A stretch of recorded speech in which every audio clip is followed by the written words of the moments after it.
If you would have to pick an Argentine legend, dead or alive, to pop up in one of your movies, who would it be? Do you have any in mind? Argentine icon? Wow. I mean, from Evita to Messi, Maradona, Piazzolla. Che Guevara. Would you like him to be in one of your... No, I wouldn't ask a person like that to act.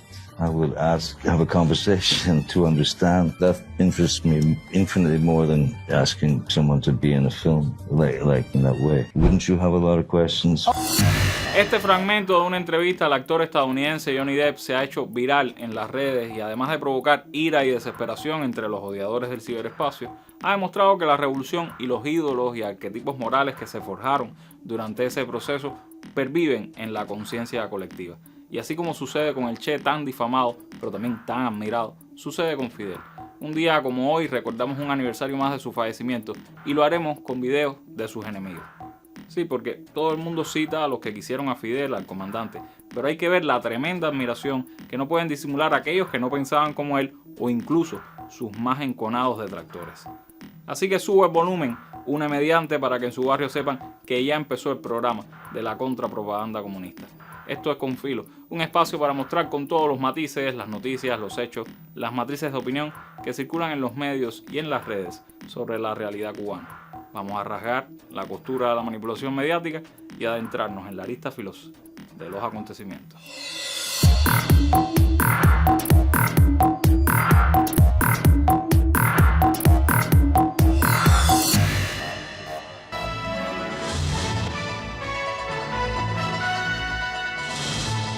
¿Qué es a lo que más usted le teme, comandante?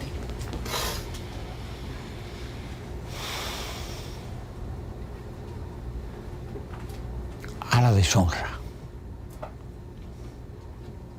¿Pudiera expandir un poco más qué usted me quiere decir? ¿En qué sentido la deshonra? A la traición a mis principios. Al abandono de mis ideas. Eso sería algo a lo cual no me resignaría jamás. A vender nuestro país. A aceptar cambios en Cuba, a cambio de concesiones políticas relacionadas con la revolución, con la independencia y la soberanía de nuestro país. Es lo que más, te digo, realmente temería en mi vida.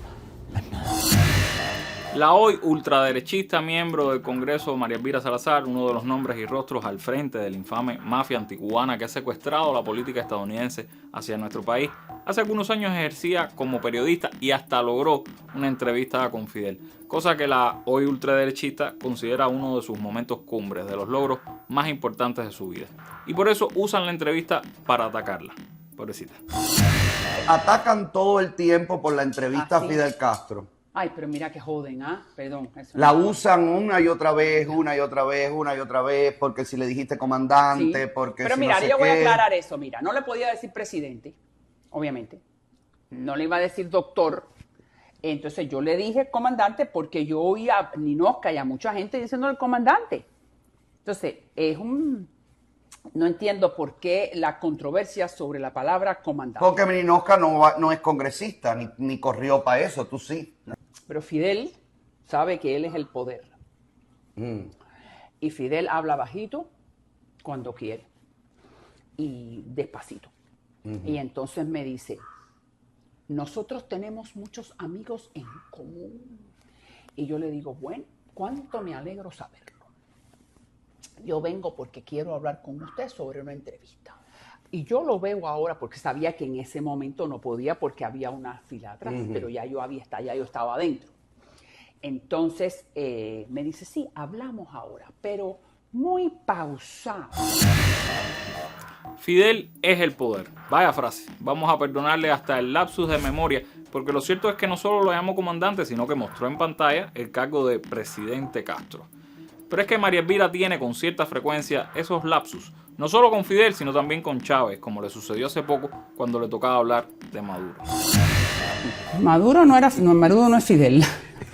Fidel era Fidel, desgraciadamente. Chávez era un hombre de un gran carisma. ¿Sí? Sí, igual que Fidel Castro, ¿no? Que el carisma y la maldad se le ve, pero Chávez era un tipo muy simpático. Muy simpático y bueno, por eso logró lo que logró, muy carismático. Pero enamorado de Fidel Castro. Todo el que se enamora de Fidel Castro para mí es nefasto. Hoy, María Elvira no solo es punta de lanza contra Cuba, sino también contra Venezuela, mostrándose como una abanderada de una acción militar contra ese hermano país. La articulación de intereses es evidente, ellos se unen por un mismo propósito, nosotros tenemos que aliarnos frente a ellos. No hay de otra. Pero de Venezuela y del peligro que representa la agresividad imperial para nuestra región, que nos hable Gabriela Fernández en La Mira.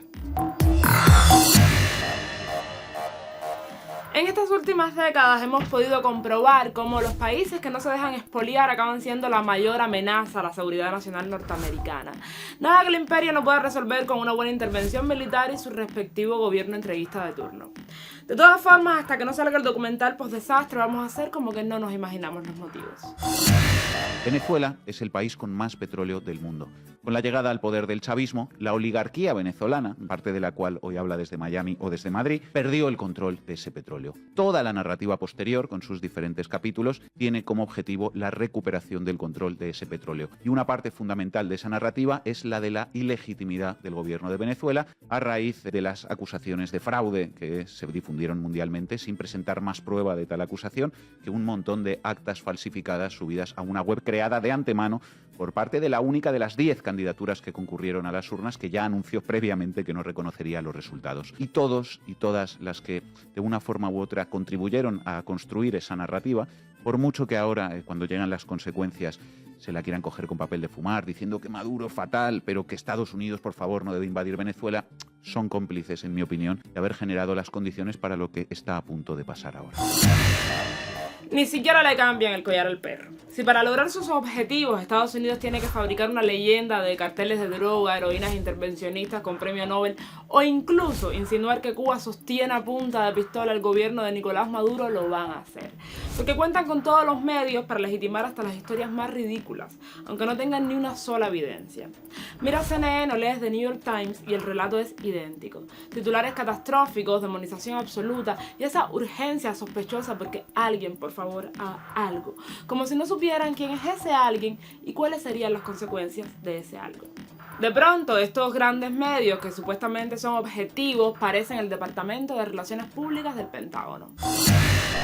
Oh, I think Maduro is not Fidel Castro. Maduro is not a brave boy. So now that he has understood that he's on that very nefarious list of the terrorist organization, that the airspace above Venezuela has been closed off and the commercial airlines from the United States are not flying, he's understanding that we're about to go in. He understands that he has been our enemy for the last 25 years. Venezuela, for those Americans who do not understand why we need to go in, basically for three reasons. You're in Fox Business. Venezuela, for the American oil companies, will be, because it will be more than $1 trillion in economic activity. American companies can go in and fix all the oil pipe, the whole oil rigs, and everything that has to do with the Venezuelan petroleum companies, or everything that has to do with oil and the derivatives. Una intervención militar en Venezuela no es cosa menor. Es prenderle fuego a la casa del vecino en un barrio lleno de gas. Una guerra en el corazón de Sudamérica desestabilizaría la economía y la paz de todo el continente por décadas. Defender Venezuela no es solo defender a un pueblo hermano, es defender nuestra propia soberanía. La historia nos ha enseñado que cuando el tío Sam entra al patio trasero a ordenar la casa, siempre se lleva los muebles y nos deja los muertos. Así que vale la pena preguntarse ante cada amenaza de intervención apoyada por los medios, quién paga la tinta y sobre todo, quién va a poner la sangre. Nos vemos en La Mira. ¿Quién es esa disidencia, comandante? De la minoría que usted me habla. ¿Quién es esa disidencia? ¿Y por qué esa disidencia no puede tener...? Es una minoría. Dígame, perdóneme. ¿Quién es esa disidencia? Son gente que apoyan el bloqueo como regla general. Es correcto. Que apoyan la política hostil de Estados Unidos contra Cuba. Que defienden el pensamiento de Estados Unidos, que es nuestro adversario. Correcto. Que quisieran destruir la revolución. Sí. Esa es la disidencia en términos generales, aunque puede haber algunas excepciones. Algunos de ellos que no estén a favor del bloqueo. Y de algunos que viven de la disidencia. Obviamente a María Elvira la hipnotizaron, o la hipnotizó Fidel, porque no es normal que una defensora de las libertades políticas asienta de esa manera cuando el terrible dictador habla tan mal del equipo de los odiadores, al que ella pertenece con orgullo. Pero es que, aunque no lo hayamos conocido en persona, los más jóvenes, los testimonios sobre Fidel coinciden en que tenía una personalidad magnética. Y de la misma manera que al inicio mostrábamos a Johnny Depp y su admiración por el Che, ahora le mostramos al actor argentino Guillermo Francella en un video que también se hizo viral y que a cada rato se reflota, donde habla sobre su encuentro con Fidel en La Habana, un actor que, dicho sea de paso, dista mucho de ser comunista. Comulgues o no comulgues con el régimen, verlo, era un personaje del siglo. Y pasaron toda la semana que viví de todo, las cosas más lindas que me pudo haber pasado en La Habana. Todo amor, todo muy divertido, fue hermoso todo. Pasó y yo fui de sábado a sábado. Y era el sábado y el tipo nunca había aparecido. Y el sábado estuve en una pileta del hotel, ya medio con la valija medio hecha porque la noche me iba. Y llegó con una comitiva, con ropa de fajina, me dice, ¿nos acompaña, señor Francella? Y yo, ¿dónde? Le dije, ¿qué pasa? Y el señor Fidel Castro, no me diga, casi me muero. Y yo, mire, pero me tengo que bañar. Y yo, sí, lo esperamos, quédese tranquilo. Me baño, voy corriendo, bajo, me meten en un auto. Y yo miro la hora y digo, pero yo me voy hoy. Digo, tranquilo, el avión me espera, me correte allá. Olvídese, no pasa nada. No pasa nada. Y me voy al Palacio de las Convenciones y me quedo ahí esperando y cuando lo veo aparecer de fajina, alto. Enorme. Me dice, se me hizo tarde, a las 6 era. Y digo, no, comandante, yo estaba medio inhibido. Tirabas comandante. Y sí, Metías un y después fue el comandante. bocadillo más hermoso que escuché. ¿Tú eres consciente de lo que significa ser feliz a un pueblo? Tú haces feliz a mi pueblo. Me morí, me quedé así. ¿Y cómo cerramos un programa sobre Fidel? No hay de otra, hay que hacerlo con el caballo, con el comandante, darle la palabra. Por suerte tenemos la entrevista de María Elvira, gracias infinitas a ella. Disfruten del jovial intercambio entre Fidel y la periodista, que luego renegaría de esa posición más cercana al diálogo, pero conservaría en su despacho del Congreso una foto con el terrible dictador. ¿Será que María Elvira vendrá a jubilarse a La Habana? Bueno, por el momento que sea Fidel quien nos aclare quién o qué cree que es su peor enemigo. Jamás será el final de la revolución. Las dificultades se multiplicarán, pero nosotros multiplicaremos nuestros esfuerzos. No de reinserción, sino primero de sobrevivir y además desarrollarnos, preservando la soberanía y la independencia de nuestro país y sobre todo las conquistas del socialismo. ¿Cuál usted considera que es su peor enemigo? Mi peor enemigo. Yo creo que no tengo enemigos peores, porque creo que todos los enemigos se pueden vencer. Muchísimas gracias, comandante, por haber hablado con la televisión hispana. Es la primera vez y nosotros verdaderamente... Y muchas le damos gracias a ti por haberme su dado tiempo. esta oportunidad. Yo con mucho gusto lo he hecho, a pesar de las presiones del tiempo. Pero todavía puedo irme a la hora en que debo irme, que debe ser las 12 de la noche de Nueva York o la 1 de la mañana, hora de Cuba. Fidel es Fidel y se extraña no solo por quién era como persona, sino por la época y la épica que simbolizó, que simboliza. Sí, como diría Martí, la revolución está en el alma misma de la nación cubana. Allí también guardamos todo lo que nos sentimos y nos pensamos cubanos a los mártires y héroes que escogieron el rumbo revolucionario, desde Céspedes hasta hoy.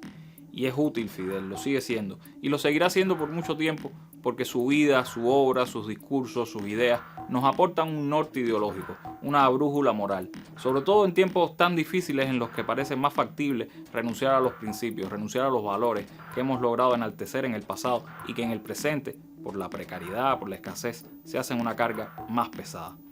Pero aquí estamos, casi una década después de su muerte, y le debemos a él y a todos los que lucharon y cayeron por esta causa que no haya sido en vano. En el año de su centenario no lo podemos dejar morir. No a él como persona, sino a la épica, a la revolución, de la que es símbolo y guía. Síganos en nuestras redes sociales, por acá, por el vidrio. Regresamos el próximo martes, justo después de la novela. El viernes trataremos de hacer la directa por tercera semana consecutiva. Todo un récord para estos tiempos. Hasta entonces, manténgase con filo. Patria o muerte. Chao.